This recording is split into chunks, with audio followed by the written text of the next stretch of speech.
Hey, and you are back with Stephen Koepfer and Paul Varacchi on Film Fights with Friends. We could have said it together. We could have. You could have, Jesus, man. You always got to fuck it up. Sorry. You want to go again? No. And we are your friendly neighborhood action filmmaking podcast. We're still working on this intro, but yeah.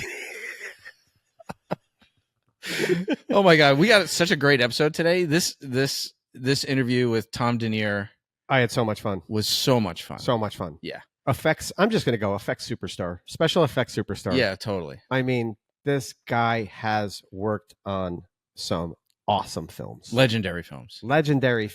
And done some crazy effects. Yeah, totally. And so I met him on Ray Donovan when he was doing the makeup, the fight makeup for the prosthetics and stuff on my face. When you were doubling Eddie. Yes, when I was doubling Eddie Marson. And then we've just stayed in touch all these years, like on Instagram and stuff. And dude, such great. I mean, the guy's been at Saturday Night Live for like over 20 years, right? Brawl and Cell Block 99, which we really get into. And he's won a few Emmys on with Saturday Night Live, yeah? He's Emmy nominated and winner. No, I think he's nominated for Emmy. He definitely won for SNL for the Hollywood Makeup Awards, like the IATSE right, Awards. Yes. And he was nominated for Pose. We talked a little bit about that, and for an Emmy, and 3 Saturday Night Live Emmy nominations. But dude's awesome. I can't wait for people to hear this interview. And he's so just down to earth, right? And just down to earth, and wants to sit and tell stories. Yep. Dude, I want to go to his office, the background of his office with like heads and bodies and stuff around. It's like just amazing. Look around. It'd probably be like a museum. Hell yeah, dude. This is like what we dreamed of when we were kids and like looking at Fangoria magazine and stuff. It was like, he's living it. Yeah. I mean, the fact that he worked for Rick Baker, how amazing. That's amazing. And he knows like H.R. Geiger. Yes. What? Yes.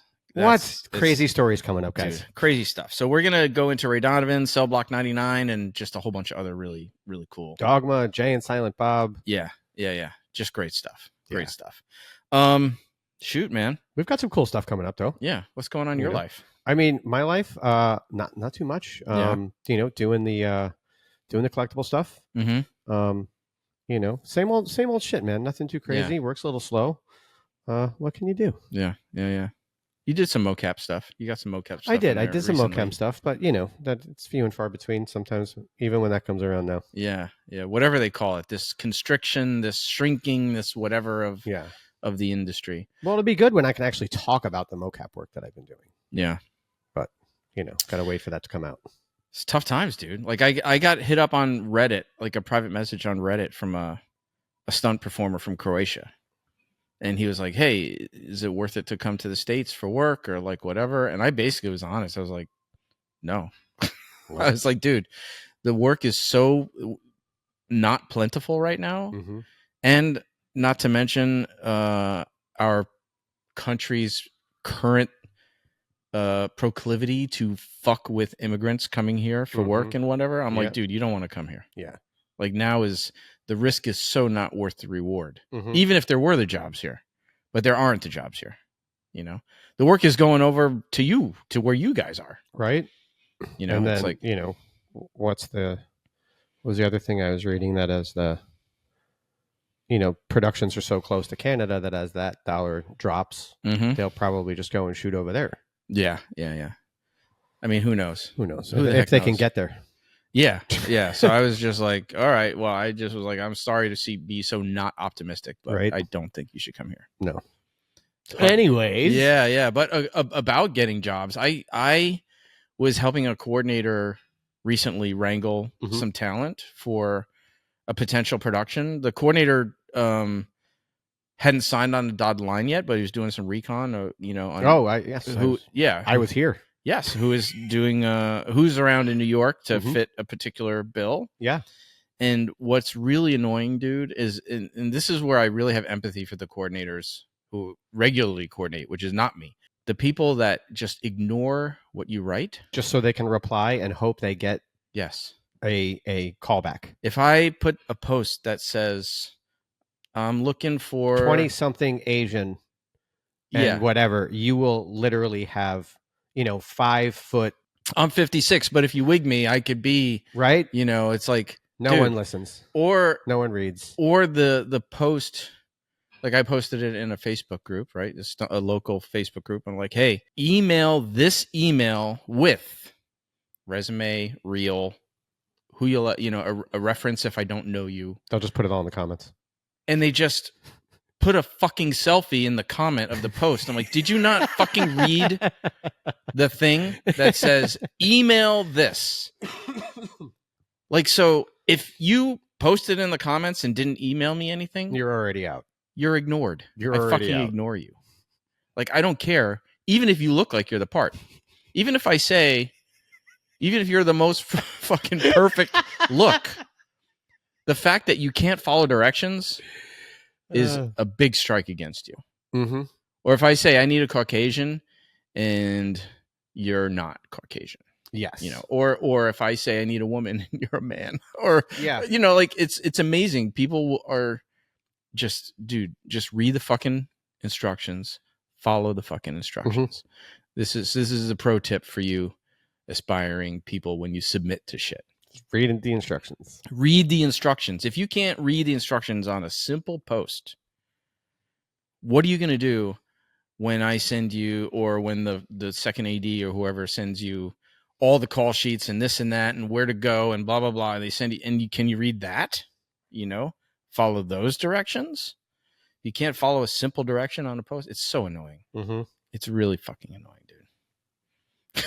I'm just venting on here, dude. I mean, sorry. No, I get it. But yeah, man. When people can't do that, especially when it's not just one thing. You got blues, you got pinks, you got all different all different versions of everything you need to read too. Yeah, because they change. So then you got the blue, you got the pink, you got the whatever. And now the yellow's out. Yep, you got to read them all. Yeah, you got to read everything. Yeah. And comprehend it. Don't just read it. Don't just breeze through it. That's why I read slow. Yeah. I thought you read slow because you were that was close. That was close. It was there. That's close, bro. Dude. I don't know. It was on the tip of my tongue. That's close. I might be able to. I should be able to break a bottle over your head for that one. Yo, dude. So we got hit up today. I don't know if we're gonna get it yet, but maybe we'll know by the time this episode airs. We got a reach out from the CBS. Basically? No, not CBS. Not CBS. This is not CBS. Not CBS. I get these confused. But it's the ad agency that is doing marketing for Mission Impossible: Dead Reckoning. Yes.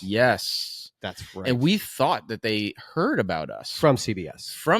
That's because we did the Mission Impossible spot on CBS mornings with the last Mission Impossible. Yeah, with the last Mission Impossible. So we were like, oh, they must have. No clue. But no, they didn't. It was purely coincidental. Because we're awesome. Yeah. If we don't say so ourselves, maybe not. We might not get it. Right. But anyway, so we put in a bid. They had a idea for some marketing stuff for the upcoming movie, and they reached out to us. So let's see what happens, man. It was pretty cool. Hopefully next time we'll have some good news. But we'll put the old CBS Mission Impossible spot in the show notes. So, yeah, good idea. So people can see it. That was fun. Yeah. We taught Tony DeCoupiel how to do a little fight. And a little pull. And we did a little hand pull with him. Yeah. It was cool, man. That was fun. Yeah. Let's just talk about this amazing film festival that we sponsor. The Art of Making Film Festival. The Art of Making Film Festivals movies. What? The Art of Movie Making Film. The Art of Movie Making Film Festival. You'll get it right one of these days. Oh my god. There's so many words in these. Between that and Jared's school, I'm just never going to get this shit straight. Oh my god. Yeah. No, let's not go there again because I don't remember the name of Jared's school. It's the New York Stage Combat Screens. New York Combat Stage and Screen. Is that what it is? Yes. Good for you. Yeah, no, I'm just fucking around. I know. No, we love Jared. Of course. We love Jared. But yeah, the Art of Movie Making Film Festival coming up this October. Mm-hmm. And they will have a best stunt performance category, and the winner of which we will invite on this very show. Yeah, along with effects, puppeteer, all kinds of different. Actually, kinds of great very awards. Much in line with the guest our we guest have on today, Tom. Tom, yeah. they celebrate all the crafts in the movie making industry, like not the best actor, not the best cinematographer. It's all the set decorations, puppeteers, special effects, wardrobe, like that kind of stuff. So definitely an awesome film festival here in New York City. They actually just had a LA summit. They're doing like these little they did an Atlanta summit, they just did an LA summit, like a smaller festival. And our buddy Hugh Fitzgerald was on the panel out there in LA. Love it when a plan comes together. I all of a sudden just realized a plan we just had come together. What's that? We have another date. Oh yeah, that we can now fucking talk about, dude. Yes, we can talk about it. Right? August, like holy shit. See, I just remembered too. Our next live event. That's right. August 16th. We just finalized the date last night. And we are going to do advanced screening. Is that what we're calling it? Yeah, we're doing an advanced private screening of the Safe Sets documentary. Which is killer. It's such a good film. For those of you that have the opportunity to come to this, definitely take it and come see it. Well, the only way to have an opportunity to come to this is to support us on Patreon. That's right. And be on the invite list. Because we will not be selling tickets. It will be invite only. Mostly to industry people. Yes. But if you are a Patreon supporter, you will be invited to attend. So definitely think about supporting us on Patreon. Please. And being part of our community, man. Otherwise, like, subscribe, follow. Yeah, we love when at the last screening was great. We met the Patreon folks that came by. It was very cool to meet people in person. Did a live Q&A. It's great. Yeah, and then hang out and stuff. So yeah, August 16th at noon at the Stewart Cinema and Cafe in Brooklyn. Cool little place, guys. Yeah, totally cool. So I'm really looking forward to it. And our second live event, which is very cool, man. Yeah. That's hot off the presses. Hot off the presses, guys. Cool. So, yeah, that's about it, man. So I would say if you're aside from Patreon, how else can people like support us? Oh, like us, subscribe, follow, YouTube. Give us some reviews, man. On Apple, you can review us. Comments, Apple Podcast, comments on YouTube. Any kind of engagement, we will give you a shout out for sure. Definitely. So, like, subscribe, follow, all that stuff. And if you want to be on our mailing list, shoot us an email at fightingwithfriendspod@gmail.com. That's a fucking mouthful. Yeah, it is. But I just did it. So yeah, shoot us an email and we'll put you on the mailing list. All right, guys. So here we go. We're gonna bring in Tom, and this is such a great interview. Such a great interview. It's not that I wanted to end all of them, but this one I was like, this is definitely a YouTube view. I'm like, just one more drink. Yeah, totally. All right, let's go. Let's bring in Tom. All right, here we go. Awesome. Thank you so much for joining us, Tom. This is so cool. You're like our first makeup guy on the show. Yeah, a first like real big effects guy. This is so cool. Much, and we're like closet case super effects nerds. Isn't that why we're in this industry? Right? Of course. Yeah. I mean, we definitely want to get into it. I mean, we were talking before we got on here, like when I was younger, I wanted your job. Like I was a big Fangoria magazine fan, and then American Werewolf in London came out, and this is what I want to do. And I spent my youth making Super 8 movies, playing with latex, doing all that stuff. And then I actually went to summer camp for filmmaking where at New York Institute of Technology when I was a kid. And we did a kid, I wish I still had the film, but I don't. But it's we did this kid version of American Werewolf in London where we were like just putting latex all over our faces and stuff. It was awesome. I have an effects kit like at my house, and when I watch TV, I sit there and I take the mortician's wax and I do stuff on my hands and I make scars and bullet holes and bloody stuff. And yeah, I used to jump off my roof onto the cushions from the back deck because stunts. I was like, I could do this. I pad here, pad there. So we should trade. I'm like, we switched. We should trade jobs. It's like skitching when you're a kid. That's it, man. Drag behind, God knows what the hell could have happened to us, man, because, I just, Indiana Jones, I'm like, yeah, sure, I'm going to drag behind my Jeep in the snow with a chain. And, thank God I'm still here. Yeah, right? All of us. We did a lot of stupid things. Too many. There's a story my mom tells, like when I was real young and we were going to the YMCA for like swimming gym, and it was my first day and I had no idea how to swim. So I'd never been in the water before, and like the instructor's like, "So Steve, do you know how to swim?" I'm like, "Totally," and I just jump into the deep side and like sink to the bottom.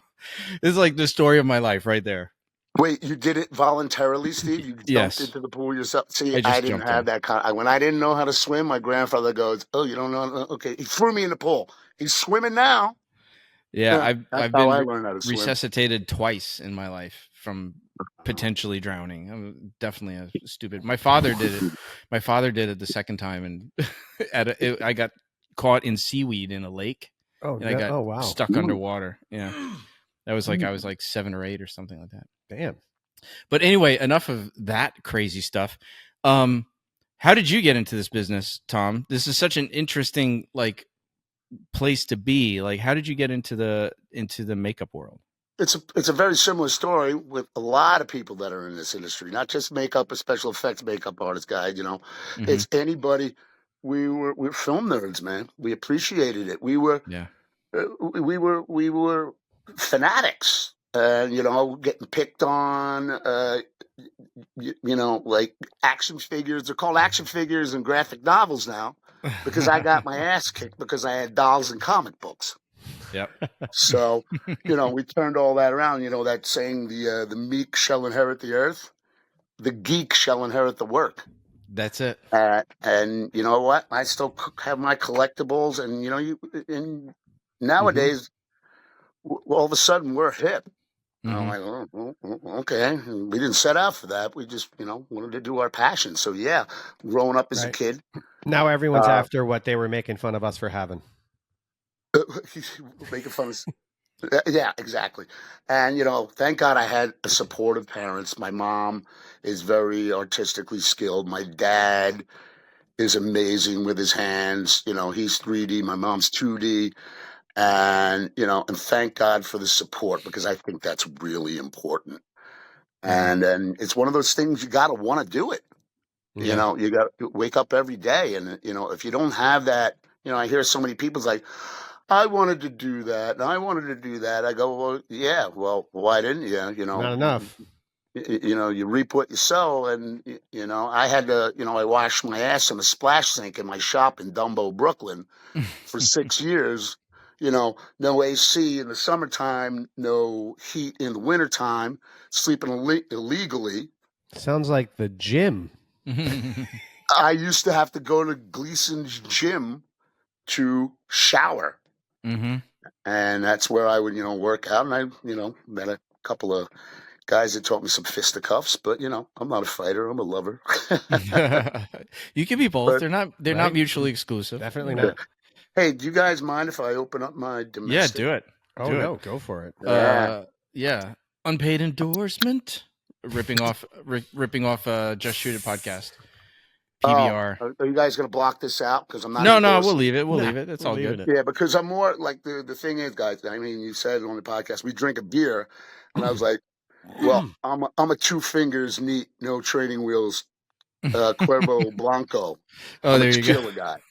So my beer will sit there and get warm, and I'll just do double shots. So, but it's a PBR. I feel delightfully white trash. There you go. So, greetings, salutations, and cool. Hey, so we always start with a fight, and then we migrate into wherever the conversation goes. But you and I met on Ray Donovan season 6 when I was doubling Eddie Marson, and yes. We've never really talked to anybody about how they prep fights, the makeup for fights. And so I'm going to read a little bit of the description of the fight, but we want to definitely pick your brain about where you start when you get a project. What's that process for you? But I'm just going to do a little bit of reading one of the fight descriptions from episode 3, and the fight will be in the show notes. So everybody listening or watching, just pause right now, go watch the fight, and then come back. So interior, Brooklyn warehouse, night. Terry, fist raised high, stand in the hay bale ring, opposite a big bearded man, Polish Tony. The fight is several minutes in. Both men shine with sweat. Terry already black-eyed and bloodied. Polish Tony is easily on top. He catches Terry with a flurry of heavy blows. I can't read some of this because it has my notes, my choreography notes on it. So, Mhm.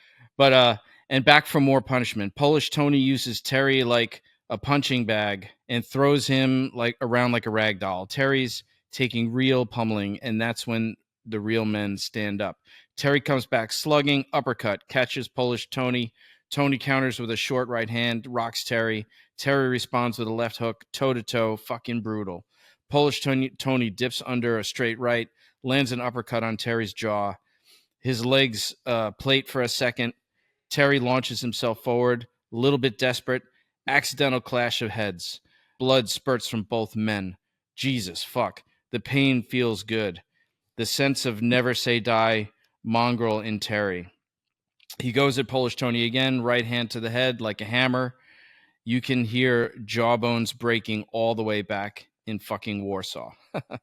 Polish Tony drops to the floor, face first, like a sack of shit, knocked the fuck out. Bam. So that was Tim Lasik was playing Polish Tony in that one.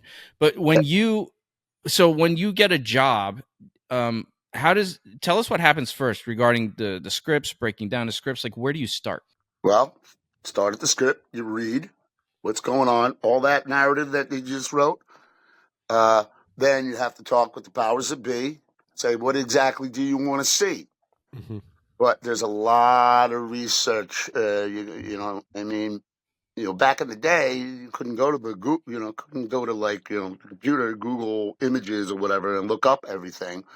Thank God for that now. And you want to see how graphic they want to go. You want to see what kind of shots they want to go. What kind of aftermath is going to happen after all this pummeling, because you have to consider whatever happens in this scene, you got to carry through the rest of the episode healing-wise. Mm-hmm. So it's not just that makeup, not just that scene. It's the rest of the episode. It's maybe rest of the next 2 or 3 episodes. Mm-hmm. So it's not. It's a lot of it's just like, okay, this is where it starts. Now we got to consider what the longevity and where it's going to go, and healing and everything. But as far as like the fight scene itself, I mean, because there's an evolution too, right? The beginning of the fight, the middle of the fight, the end of the fight, and the damage has to evolve. There's going to be little breaks in between because you have to show the progression of this of the pummeling. Right. You know, so, and I mean, Eddie Marsden, he did a great job, with everything. And he went through so much makeup changes. I mean, you were in my chair a couple times, so you saw, and well, especially for that particular fight, it was several hours, right? We had the prosthetics. prosthetics. Oh my God, that whole in that warehouse in the ass end of Brooklyn. It was in Red Hook or something like that. Coffee Street. I'm like, I know that one. Oh, wow, you guys remember? Wow. Yeah. I just remembered a lot of people, a lot of starting and stopping and adding blood and choreography, and with the crowd and with us jumping in and then throwing, you guys in, to take, to do the real hardcore stuff. Mm-hmm. And while you guys would be doing that, we would be changing Eddie over to his next stage of whatever demise his face looked, and it was a solid experience, man. And it was tough, but the end result was great. It's a great fight.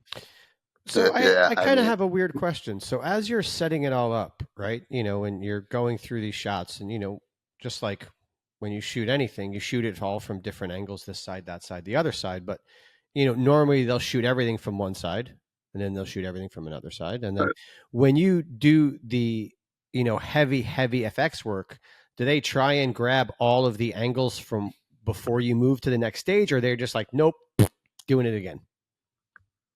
Depends on who you get working with you. Depends on the director. Okay. I mean, it's really up to the artistic call. I mean, I would suggest, like, listen, guys, why don't we shoot the heavy effects stuff first, because it looks the best. Because the longer the day, all this stuff has a time limit to it. I mean, it slowly starts to break down.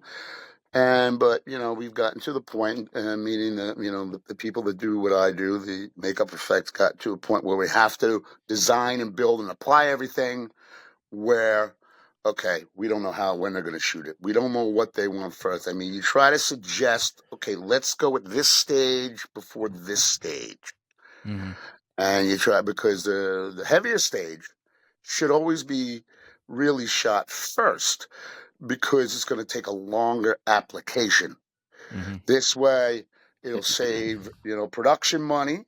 Mhm. People have time to set up, while we take the most time in the morning before anybody shows up, and the longest makeup application will get out of the way.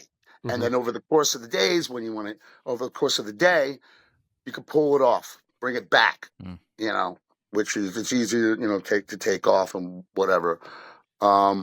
But we don't always get that that luxury to do that, because some directors, and they want to shoot in sequence, Mhm. because lay out the pros and cons of that, and hey, whatever you want, give it to you, but this is what I suggest. Sure. How many people do you, let's say on a job like Ray Donovan, how many people, if you were how many people underneath you, like how many people does it take to make this final product?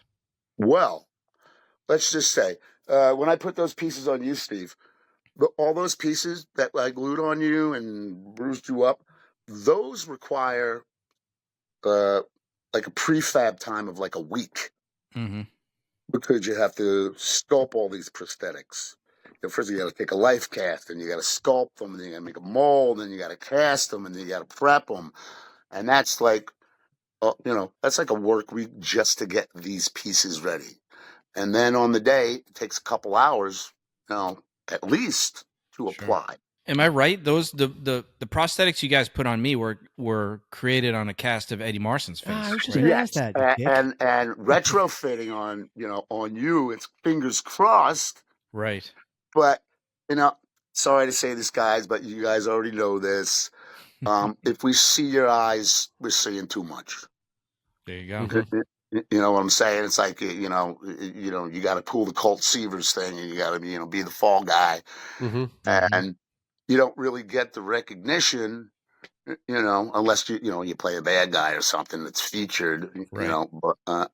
But I feel bad for you guys, because you got to sit through the chair and this and that, and for both of us, for the artist that's putting it on, because like you want to make it look good, and you guys want to do your job, and you want to really you want to convey and work with the makeup, but it's smoke and mirrors, and if you're seeing you guys, Yeah, no, for sure. Yeah. I mean, I remember I took a fall, and I was doubling somebody, and first thing I did was I got back up and I went back to my one. And they're like, why? And I was like, because I didn't cover my face. I was like, I got to do it again. I was like, wow. I don't care how good it is. I was like, I know that camera saw my face. I was like, they're going to ask me to do it again the second. Do you usually have the luxury to do that, to make that call? No, I just knew it was going to happen. So I just started heading back that way. Good for you. I was like, I know they're going to ask again. I was like, I know exactly where my arm was, and it should have been here. Right. Because as I was going through the fall, I realized everything, and I was like, shit. And I just started walking back to one, because I knew they were going to need to get it again. Because you knew the blocking was off, and you saw your face in it. Yeah. I was like, I know they're going to see my face. I was like, I'm going back there. That's why you guys got job security. You know what you're doing. Tenure has its privileges, man. Job security was that. Yeah. Right. But yeah, man. So Ray Donovan, that season had a lot of fights. So you guys are probably loaded up with tons of work. Not just underground fights, right? But just like every episode. There was so much other work on Ray Donovan. Like what is his name? The guy that played Jim Sullivan. Oh, I know who you talk about. I forget the actor's name, but yeah. Yeah. Well, I got a full size. I'm looking at a full size dummy of them right now. Oh wow. Yeah, but for other than making dead bodies and people being buried and shot and beat up, and it is okay. We'll get it done. What do you need? Yeah. Okay, and and just don't pull a day on us. We got to build this stuff. you know. Mm-hmm. So, and I was working with the first season that I was on was season 6. Yeah, I that's when believe, we and met. Yeah. I did John Voight's makeup, Mm-hmm. and I was his makeup artist. But I had worked with Liev in the past. I worked with Liev on the what is that movie? Chuck. Oh, cool. I did all his Chuck Wepner beat up makeup stuff. Oh, nice. And you did you work on Lights Out too? Yes, I did. Yeah. I did Holt McElhenney's makeup. Yeah. Wow. That's it, man. That show, I loved that show. That was a great show. That was a great show. Yeah, Holt's a great guy. Yeah. Well, yeah, I worked with Holt a few times, but yeah, I did a lot of stuff like that. Mm-hmm. And you know, making monsters and being a monster or whatever in a full suit, there are no guidelines. There are no like you don't have parameters that you have to follow. Like you could throw like creature face and a full suit on somebody. Mm-hmm. You know, and they got to work with it, blah, blah, blah. But when you throw like a nose on somebody or just a piece here, you got to blend all this in. Yeah. So you got that's tougher. Blending is so hard. Full creature. It's the subtle stuff.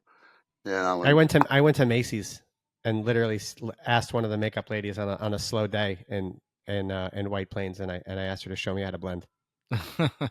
I didn't know how else. I mean, what else am I going to do? Yeah. But that brings up an interesting question. Like, so what's the dividing line between all you guys between hair and the makeup and the SFX and all, like, because like even like sometimes like let's say props and wardrobe, there's that like who's handling this? Is it you guys or is it us guys?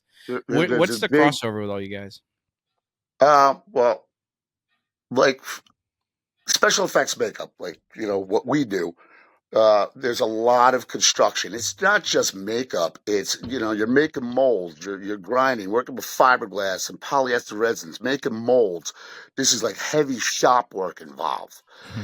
It's not like, people come, I want to be a makeup artist. Well, okay, there's lipstick and stuff over there. No, I want to do special effects. Well, it's not just putting something on somebody's face. You got to fabricate this stuff. So it's a whole other process beforehand. You got to mix all that crap. Yeah, but right? That's like you got to make the silicone or the epoxy or all that stuff, right? What you just said? That's crazy. Yeah, one and the same. Yeah, and then with that said, then you get on set, and then and then you're applying it on the actor and whatnot, and then depending on who the actor is, if they want to be accommodating, or if they're not accommodating, allergies, you have to be accommodating. But it's I like to be in the union in IATSE 798. You have to be able to do everything from light prosthetics to, like, I can glue on eyelashes. I can put lipstick on. I love it when we get some, like, I got to go in, if I have a slow season, I'm like, sure, I'll go in and do some background beauty or whatever. And they sit in my chair and they look at me. I go, don't worry about it. I got this. And then at the end of the day, I get the older ladies come, oh my God, you did such a great job. I go, well, I know what I like. And so, there you go. Good, but, yeah, but you also worked on Noah. So what do you do when you throw the element of fucking water in with everything you have to do? That I learned, because obviously we know a lot of people that worked on that film, and almost everybody was like, it was a nightmare. Oh, I actually had a good time on Noah. I mean, I was in charge. I was the third seat in the makeup department under Judy Chin and Margie. Margie's going to kill me because I forgot her last name. Anyway, sorry, Margie. But we love you, Margie. So I was the third, so they basically put me in charge of all the background team. So I had to put a team of makeup artists, like 25 makeup artists, because we had like anywhere from like 200 to 400 background. And in the range, so, you have to do research, and like there's a lot of like, figuring out, like, how the hell is we going to get this to stay on? So with that said, I talked to people like actually Rick Baker. Oh, legend. Legendary. Yeah. I worked with Rick. Oh my that's God, awesome. that's so cool, man. Oh, you kidding me? Boing. Yeah, it was like, I worked with Rick on, he gave me the job and I couldn't believe he's like, you want a job? I'm like, yeah. He goes, don't fuck it up. And I was like, famous words. But with that said, I learned a lot and I took that experience and I applied it to Noah. And people have been asking me, well, how did you get the makeup to stay on? And it's all about an additive. It's all about learning your materials. Mm-hmm. Doing a little R&D, a little research and development, and then and going from there. But I actually had the makeup team from Fury Road when I was sitting on a panel at a trade show in New York. The team from Fury Road came up. The makeup department head goes, "How did you get everything to stay on in the elements?" So I pulled her aside and I said, "Oh, okay." So the secret sauce. Yeah, but it's literally, yeah. But it's so actually speaking an of additive you add. Yeah. It's an additive you add. It'll stay on all day, but you know what? The extras, you bitch about it at the end of the night. Yeah, here you go. It's a little tenacious, the stuff, but hey, harder to get off, but stays on, right? Yeah. Yeah, exactly. But you brought up Rick Baker. I'm curious who your mentors are. Like who kind of ushered you into this business? Like at some point, right? This is what you wanted to do, and then how did you get brought into the industry? Okay. So shall we start like who was that? I was born. I was a fetus. I shall. When I was a kid, my grandfather took me to the movies, and this movie Star Wars came out. Oh, you guys might have heard it. Sorry, what was that? What was that called again? Star Wars, I believe. I think I've heard of it. I think I've heard of something like that. Yeah, I think it has some notoriety. But my grandfather, I remember, he goes, "Hey, I heard about this movie Star Wars. Oh, you want to go see it?" And I was like, "I don't want to go see no stupid Star Wars. I want to go to Jones Beach." So finally one day said, "Okay, we're going to go see Star Wars." Okay, I saw Star Wars and I was like, "What the hell? Stop the press. This is great." This is when I truly fell in love with science fiction and movies and all that. But I was always like Star Trek when I was a kid, Twilight Zone. And then so in 77, my grandfather took me to see Star Wars. I was like, okay, wow, Star Wars, great. And then he took me to 1979 to see the movie Alien. Forget about that. Then I just fell in love with art and direction. And I was like, okay, I want to be in movies. I want to work in this thing. And I grew up in front of the TV. And so just persevered for years and years. As a kid, always put stuff on. I always had the best Halloween costume. You still do, but your Instagram is awesome, dude. Yeah, it is. Oh, thank you. The Halloween costumes are great. I gotta represent. Well, I'm not allowed to enter any contest anymore, so they make me the judge. But and then and then I saw the movie Lost Boys, and then that got me into makeup effects. That's what I was like, okay, it's all about blending. I go, okay, I want to, and plus, who didn't want to be David the Vampire? So you're. Oh no, go ahead. And then the first I worked on a movie that one of my first forays out, professional one, was a movie Bullet with Mickey Rourke and Tupac Shakur. Yep. Yeah, and I was like 23 on that.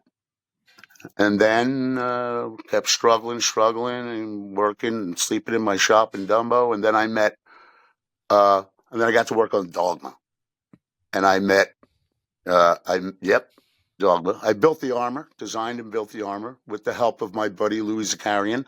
The makeup department head, the special effects, Vincent Guastini, was really instrumental in getting me out there and me meeting people. And then I met my buddy Louis Zakarian, which parlayed into my working at Saturday Night Live, which I've been there for 20 something years. Mm-hmm. Yeah, and it just went from there. And Awesome. Well, I recently watched Dogma again because again it was so hard. It was so hard to get because of all it was tied up in all the rights. So I finally ended up buying a copy, and I forgot how effects driven the final scene was. Yeah. We got the Golgothan, the shit monster. Mm-hmm. You got all the angels. You got ripping their wings off and ripping everybody apart and shit. Yep. That was a lot of work, but I'm really proud of my armor that I built. I mean, you see it in the background over there. Oh, yeah, you got lots of cool. There's some heads back there too, prosthetic heads. Yeah. I didn't just fucking look behind me. Don't laugh at me. Did you look behind yourself? No. That's awesome. Is there somebody behind me? He's still there, isn't he? Dude, when you I mean, it must be like a kid in a candy store, right? When you get a script to first read and then your imagination go crazy. I mean, are there times when you envisioned it a certain? I know we have to help collaborate to tell the story, but are there times where you envisioned it one way and they wanted something else, maybe not as cool Brawl as what you were thinking? Cell Block 99. Oh, okay. Let's pause right here before we go there. Yeah, but you asked, and I'm going to give you. That's the best example of perfect how I saw something different than the powers that be. But we'll get to that, I guess. Well, I'll just read, since you brought it up. I happen to have the script right here, so let me just read this little section from the kind of iconic scene. And it's also the scene why I always think of Brawl in Cell Block 99 as dragged across concrete, because there's so many people dragged across concrete in Cell Block 99. I am very proud of that effect.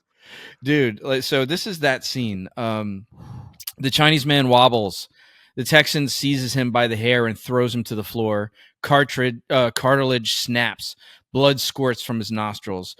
Bradley sets the sole of his right sneaker on the back of Johnny Moo's head.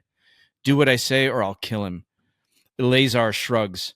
Roman and MPV rise from the table. With his right foot, Bradley grinds Johnny Moo's face across the stone, authoring a swath of shredded skin, pale clumps of blood.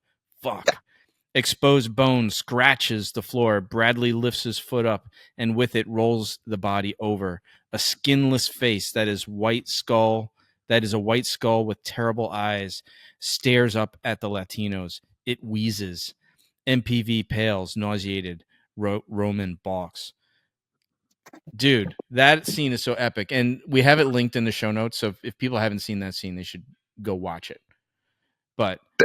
And we have the picture of you. We ripped the picture of you with off your Instagram. My Instagram. Yeah. With the body. The whole execution, the functionality of it was really important. The aesthetic of it was a little. The director Craig Zahler wanted very homage to cheesy 80s. Mm-hmm. So people love this movie. I was going to say it had a little Toxic Avenger to it. Yeah, it's I call it some of my best work and some of my worst work. Because I was like, really? You want it to look like that? Okay. Okay. Wow. And then people I got trashed online. I was like, okay, whatever. Really? And oh, hell yeah. Some of the people oh my God, that was horrible. But then there were other people that was amazing. And I'm like, dude, you've never seen so many head stomps in a movie. Right? Like when Eleazar's head goes into the toilet at the end? Yeah. Oh my God. Yeah. I got Eleazar over here. I'm going to stomp his head off. Yeah. But that whole thing with the head getting grinded on the drag across concrete, that was a fiberglass body that had wheels like a fulcrum. So so Vince Vaughn could step here, the wheel would pivot, and then he would push on these little wheels, and then the face would roll off, and then flip it over, and there would be a fiberglass, and then it's a combination of elements. But if your viewers and people that listen, or somebody they want to look and go to my Instagram, they can see. And I was not happy with that face. It was like, oh, I was like, but this is what you want. This is what he gets. I mean, it had a little bit of that, like that They Live skull. I was going to say, right? I feel like if he recovered, oh my god, I was going to say, I feel like if he recovered, he would look like Fire Marshal Bill from In Living Color. One stray match and presto. But that I mean, were you there? There was the first in Cell Block 99, because I just watched it yesterday. I wanted to rewatch it before we talked. That first fight scene with the prison guard where he snaps the dude's arm over his leg. Yeah. That was cool. Look at your face when we bring this shit up is so great. If you are not watching this, you need to make sure that you watch this episode to see Tom's face and when we talk about his own shit. Yeah. So you're proud of that one. That arm break? Well, you know what? First of all, we got an ass load of effects to build. We need them in 2 months and we have no money. Great. What else is new? You know? And with that said, it's all coming up with the idea of how to do things and make it work on the fly. And a lot of it, like I said, like I built like, you know, a stand for the actor to lay on, and with his arm I cast it and I had to open it up and I put a double hinge with a bone sticking out of it. And then it has to be shot a certain way. And then when I saw it, everybody's like, oh man. Even when I looked in the monitor that day, I was like, yeah, that looked great. Yeah. How much of a, like when you're creating something that's going to be in the middle of an action like that, in the middle of a fight scene, like there's all this action happening before and after, like, are you working with, because I know like Drew Leary was the stunt coordinator on this movie. Are you working with him or getting notes from choreography with him, or how does that, what's that collaboration? Getting notes and giving notes. Deciding you got to talk with the director.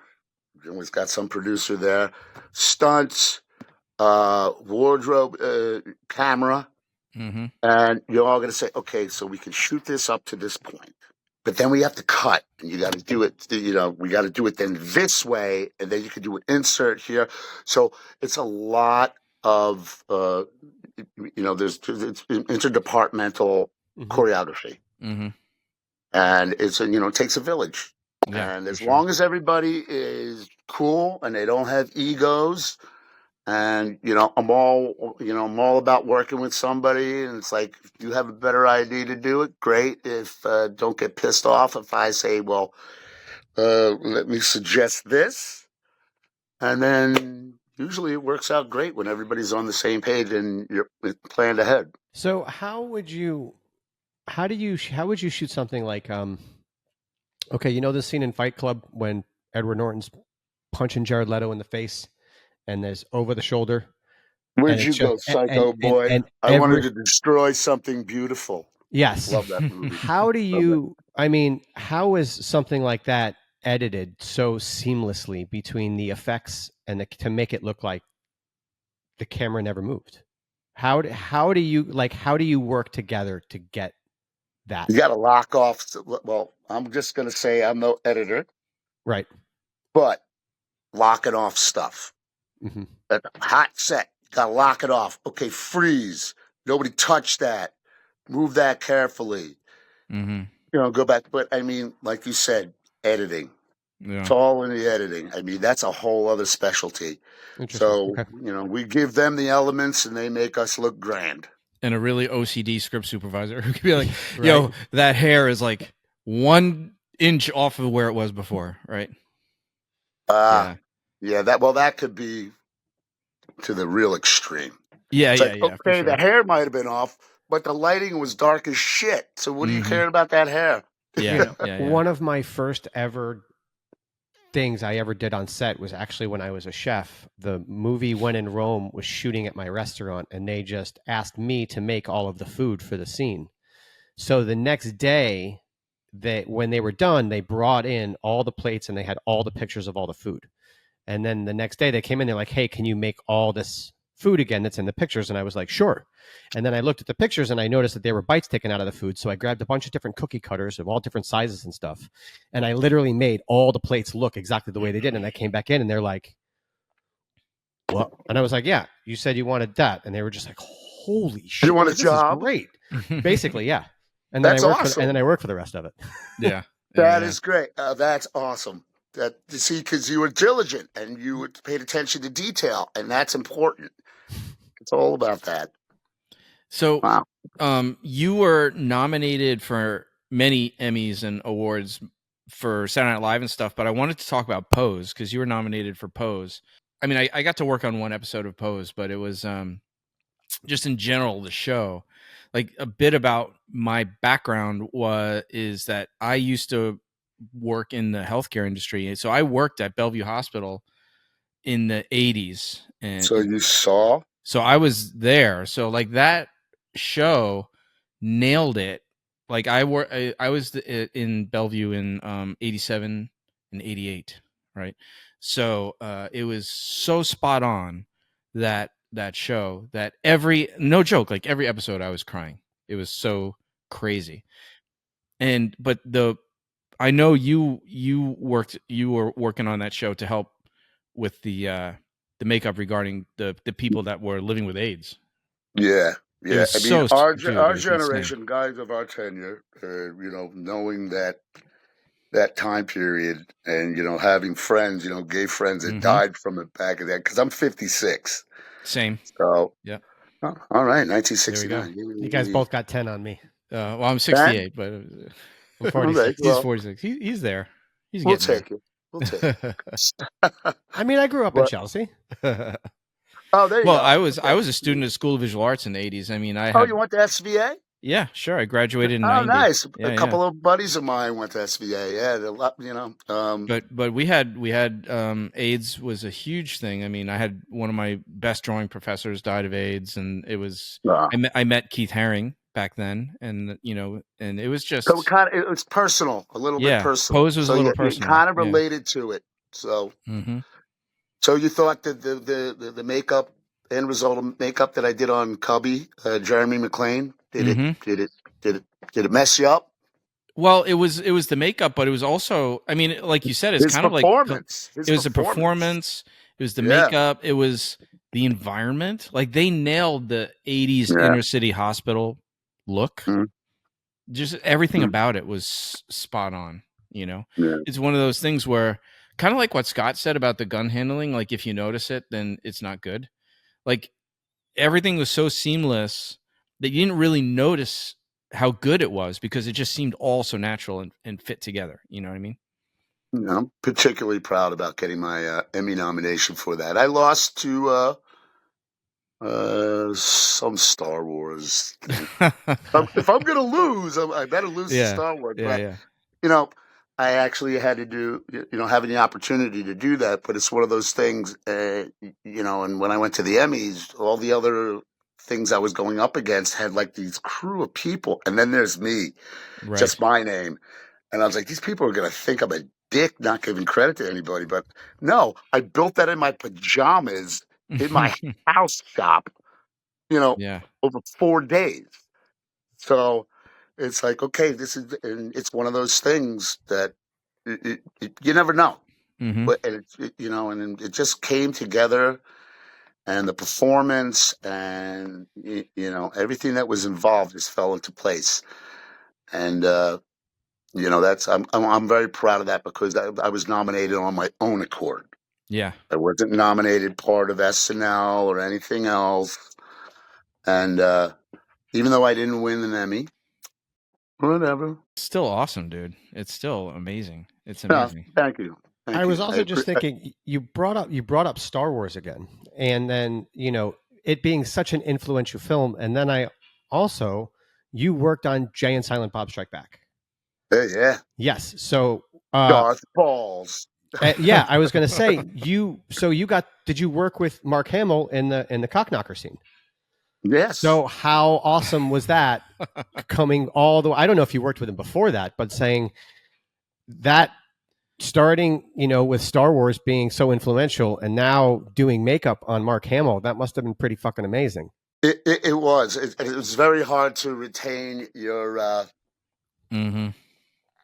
yeah, it's like it's hard to keep the nerd under wraps, right? It's like, you know what? I got to the point where Mark Hamill is so cool that you could bring in something and he would sign it. And he would sit there and talk to you about it because he's a nerd himself. Mhm. I mean, he does the voice of the Joker or, the Dark Knight, Batman. So he's really cool with that. And gushing about, and then it makes you feel so relaxed when you meet somebody that you put on a pedestal. And if they come off really cool, you're like, wow. I think of all the things when I was growing up and I wanted to be part of this whole community. One of my main endeavors was to have the acknowledgement and respect from those I looked up to. And I did get that with Rick Baker. And I don't know if you guys are aware of who H.R. Giger is. Oh, of course. Please.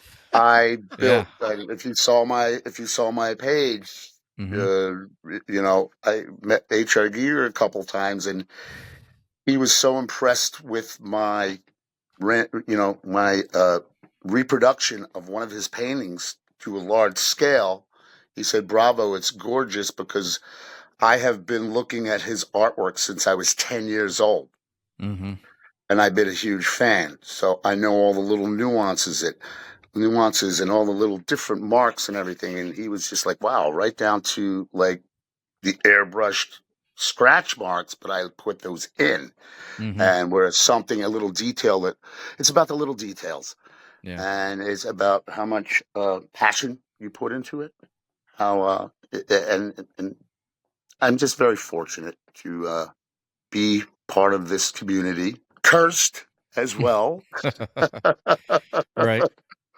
You know what I'm talking about, guys. Yeah, sure. But working on SNL, I bet you've had a chance to meet lots of people that prior you had on pedestals, probably for better or for worse, but you've got to come into contact with tons of those folks. Yeah, well, being at SNL for so long, I mean, thank God, my buddy Louis Zakarian, he's been there for so long, and he has really given me the opportunity to, I mean, I met Louis on Dogma. He goes, "Do you want a job?"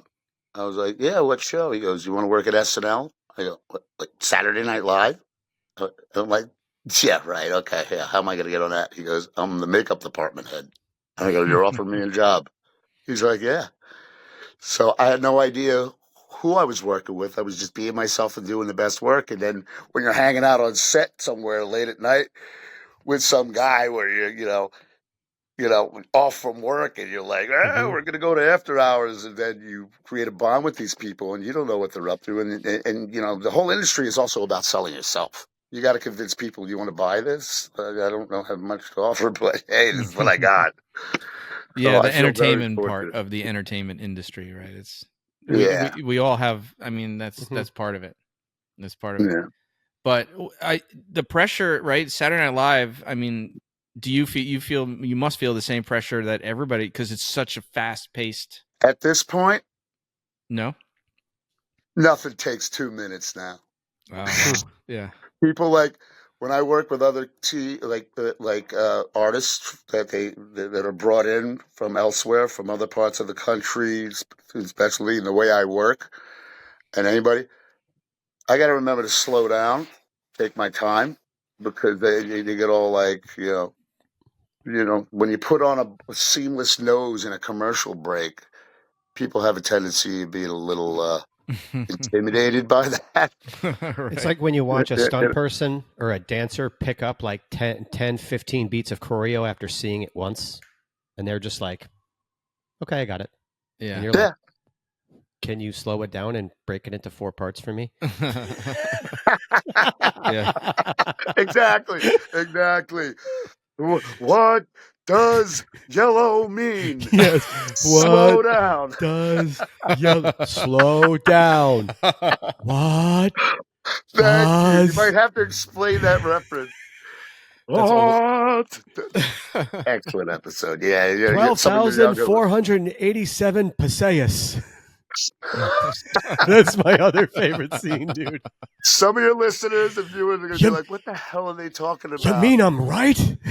Yeah. So for the people listening, comment in the comment section if you know what we're talking about right now.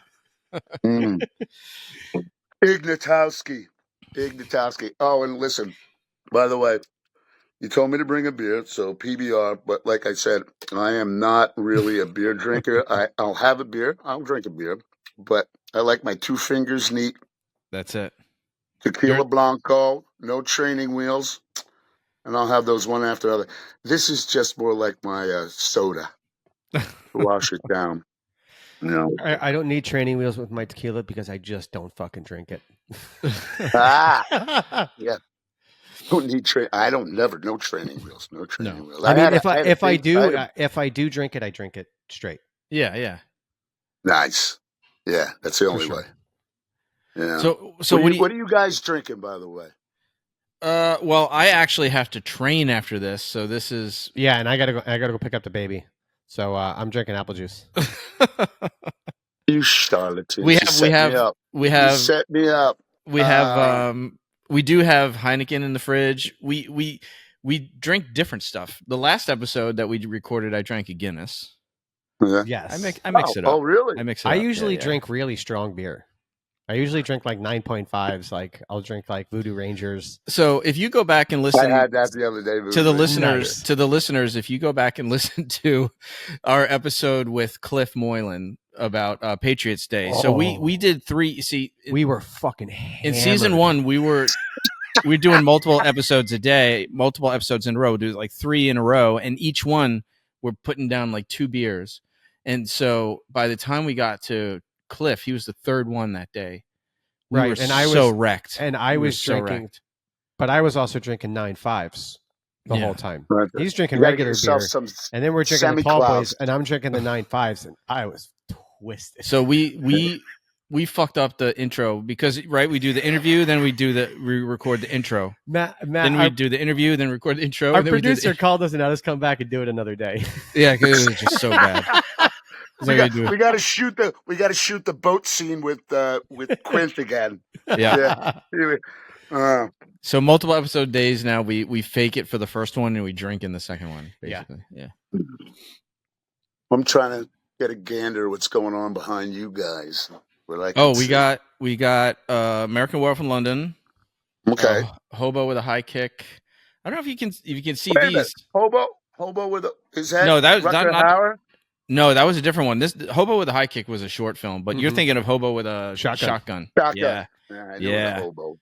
But and then over here we got some John Wick stuff and some Marvel stuff, and and then we got over here we got Starship Troopers signed by Michael Ironside. Yeah.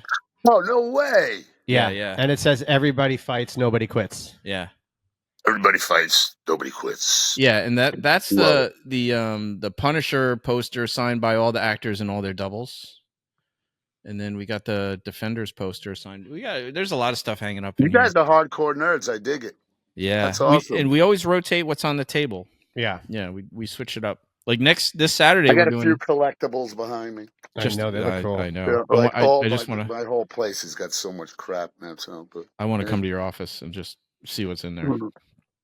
Come out and hang.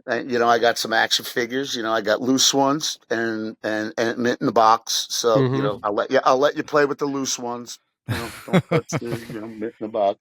Oh, my friends, like you said before, like we were doing the stuff that everybody made fun of. Growing up, I would buy 2 always, one to play with and one to keep in the box. I am now selling everything that's open. I have a 4-inch snaggletooth blue silver boots. I don't know if you guys know what that is. Snaggletooth from the cartoon? No, wait. What? I'm not sure. Creature Cantina. Snaggletooth from Star Wars. Yes, I know what you're talking about. I have the one that is $400 loose. Nice. Whoa.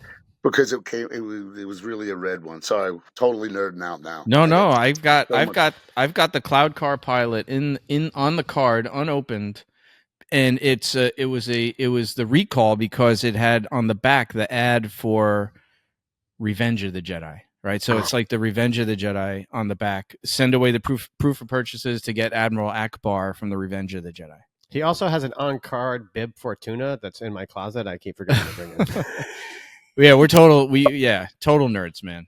All this stuff. And Paul actually just started a company with I just started a company with a locations manager and a guy I work for, Rocco. We just started limited edition collectibles, and we go to cons and we have a table there and we sell a bunch of stuff. And totally. All right, we're gonna have to talk about this stuff. Yeah, no, cool. So, what do you got coming up, man? Anything?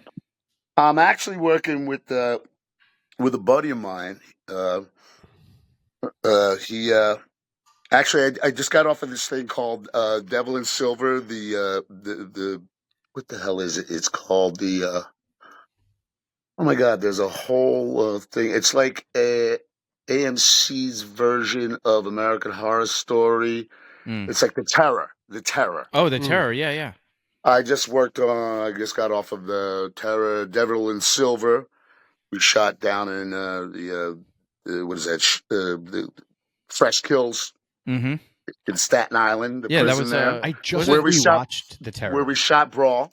Oh, there you go. Oh, we were just wondering if you shot it at the prison in Staten Island. Yes, we did. That's where I was in the hallway. We were shooting another scene. I go, this is where a guy got his arm broken, got a compound fracture that I did. And I remember that whole place. And it was like, yeah. But Court Hessler was coordinating the Terror this season of the Terror, right? Yeah. Yes. Yeah. Very cool dude. Right now I'm working on like my buddy Dave Presto. Who was he's on a lot of stuff with you. I see you two Dave guys is on a lot of stuff, and I've been working with Dave for years. And Dave came to my shop and was helping out with Brawl, and also he was another hire to do.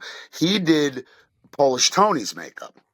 Oh, right. Yeah, and I would do Eddie Marsden. The tattoos too, right? Tony's. He did the tattoos. Yeah. So he opened up a shop. He's doing real good. Dude, he was nominated for an Oscar. 15 minutes from my house. Oh, nice. And I'm like, yeah. So right now I'm helping him out with the new Dexter, the new Ryan Murphy show called The Beauty. Oh, yeah. No, it's, and then some other thing. I don't know. Well, but what did I want to talk about before you guys kick me off? I don't know. We could go on forever. Right? I feel like, yeah. Well, you got to pick up the kid. I'm like, pick something. Just talk. Pick something. Just talk. All right. There was some. Oh, you want to hear a good Salma Hayek story from Dogma? Oh yes, yeah, of course. I just got back a Santonico Pandemonium pop signed by her. No way. Yeah. Okay, I'm gonna have to back this up a little bit. I'm gonna have to back this up a little bit because I'm gonna have to show you. Oh, so on Dogma, you know the scene where they're in the bar and they're dancing. It's right before the shit monster. So that day on set, we're in Pittsburgh. Was that when Candy Girl was playing? Candy Girl. So Salma hits her head. Oh no! Yeah. So she's got to go to the hospital, get checked out. So we're waiting around for, a couple hours, 3 hours, production's on hold. So, yeah, this is probably going to get me in trouble. So we might have to edit this out, but I'm going to tell you the story anyway, because you guys will dig it. So I'm sitting me and my buddy Louie, we're sitting at our makeup trailer waiting for her to get back from the hospital. So all of a sudden the crew van pulls up and she gets down and I'm sitting on the stairs of the trailer down here. My buddy Louie's up here, and Salma gets out, and she's a little off. And she's got a brown paper bag, and she looks down at me, and she's like, Tom, hold this for me. And I look up, I'm like, oh, okay.